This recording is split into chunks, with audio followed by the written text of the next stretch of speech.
Imagine this. You are a coach, recruiting to craft the best boys hockey team in Canada. After several rounds of tryouts, you end up with a team of 20 kids. Now, pause this video and take a look at this roster. What do you notice? Don't see it? It's okay. At first, I didn't either. What about now? Half the birthdays are in January, February, or March alone, which doesn't seem statistically possible. Turns out that January 1st is just the Canadian hockey eligibility cutoff, so kids born in February have 10 more months to grow, to get in a few more months of practice, thereby holding better tryouts, joining better teams, and even receiving more coaching. This seemingly insignificant head start of being born a few months earlier snowballs into more and more opportunity, changing the course of their life. This is just one of the many opportunities explored in The Outliers, written by Malcom Gladwell. This book suggests that those who have become successful throughout our history did not get there through intelligence or ambition or a charming personality alone. Instead, they've had countless opportunities, such as upbringing, culture, and even birth date, that led to their success, potentially even more than innate skill or hard work. In this video, I'm going to explore 3 ideas from the book that resonated with me the most. First, the importance of practice. Second, finding fulfillment. And third, seizing opportunities. So let's get to it. Practice isn't the thing you do once you're good. It's the thing that makes you good. And how much practice do you need? Well, Gladwell insists that it's 10,000 hours, aka the magic number of greatness. That's already a lot of time, but is hard work all you need? Well, let's take one of the biggest success stories of our generation, Bill Gates. On the surface, we see this prodigy, this young math and CS whiz who drops out of Harvard to start some computer company with his pals. But there's always more than meets the eye. To get to that position of being able to drop out of Harvard and just make it, Bill Gates had amassed his own share of 10,000 hours programming on nothing less than the state-of-the-art programming device of the time, the ASR-33 teletype. And he had dibs on that as an 8th grader. What are the odds? Well, Bill Gates was privileged. He is the son of a wealthy lawyer and banker who could afford to send him to Lakeside School, an elite private school in Seattle. Lakeside happened to start a computer club, something that was rare even for universities at the time. He lived walking distance to the University of Washington, so he could sneak out and code through the night. And not to mention, he happened to start coding in 1968, the prime year to be a nerd curious about computers. So yes, Bill Gates worked dang hard to get that good, which was far from easy. But that was only possible through ample opportunity afforded to him by his parents, their wealth, their location, his school, and when he was born.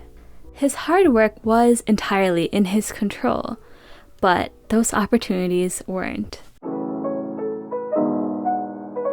Now, let's take a trip back to 1954 to the streets of Manhattan. Here we'll meet Joe Flom, a humble, fresh law school grad in search of a job. What he doesn't know is that he will start one of New York's largest and most successful law firms. But unlike Bill Gates, Flom's parents weren't lawyers or bankers. They didn't come from money.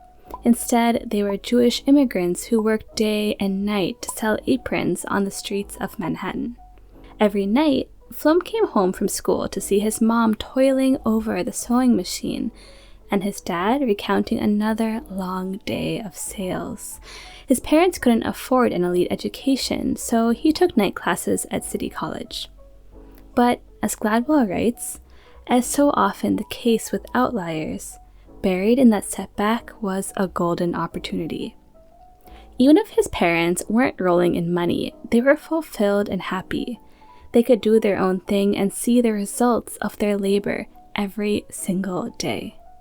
Working in the garment industry was one of those professions that brought together three crucial qualities: autonomy, complexity, and a connection between effort and reward. And these are the three qualities that work has to have if it is to be satisfying. Even though Joe Flom didn't grow up with much money around, what he learned from his parents' struggle was irreplaceable. He saw the results of hard work. He saw what fulfillment in one's career looked like. He saw that relationship between effort and reward, what meaningful work really was. He saw his parents hustle and carried that same mentality to his own career. And that's what propelled Flom from a young man in search of work to one of New York's most powerful lawyers.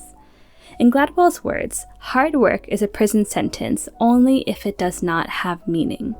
Once it does, it becomes the kind of thing that makes you grab your wife around the waist and dance a jig. The book comes together to say, outliers are those who have been given opportunities and who have had the strength and presence of mind to seize them. Let's take Marita, a middle schooler at KIPP, a charter school catered towards high-achieving, low-income students. And Marita isn't privileged by our standard definition. She and her mom share a one-bedroom apartment in the Bronx, and no one in her family had attended college. But she was afforded with the single opportunity of attending KIPP. She didn't know what she was in for starting at one of the most rigorous schools in New York, but she still said yes. And just that one opportunity, that one interview for this crazy-sounding school far out in the city is what changed her life. And KIPP wasn't easy. She woke up at 5:45 a.m. and studied until 11 p.m. every day. But her teachers made every subject meaningful. She was in a supportive environment that fostered complex thought. And I'm not sure what she's doing now, but just saying yes to KIPP could have been the catalyst for a lifetime of success. Marita became her own outlier, and that truly is remarkable. Some of these stories make it seem like you have to have been handed this golden ticket to succeed, whether it was being born at the right place in the right time, or having rockstar parents who molded you for success. It may seem like the cards are already dealt, but that can't be it, can it? Stories like Marita's are so inspiring because the cards were already stacked up against her. Nothing was handed to her, and she was far from privileged. Yet, she still managed to become a true outlier of her circumstance and seized even the smallest of opportunities, which would snowball into success. So, yes, some people do have it easier than others, but for the rest of us, we have our own opportunities, even if they seem small. We must act on them, and that will set us on our way to becoming the outliers of our own stories. And yeah, that's it for today's video. I know it's a bit different from the usual, but since I've been reading a little bit more, I wanted to share what I've been learning so far. And if you like this video, please give it a big like and subscribe, and I'll see ya in the next one.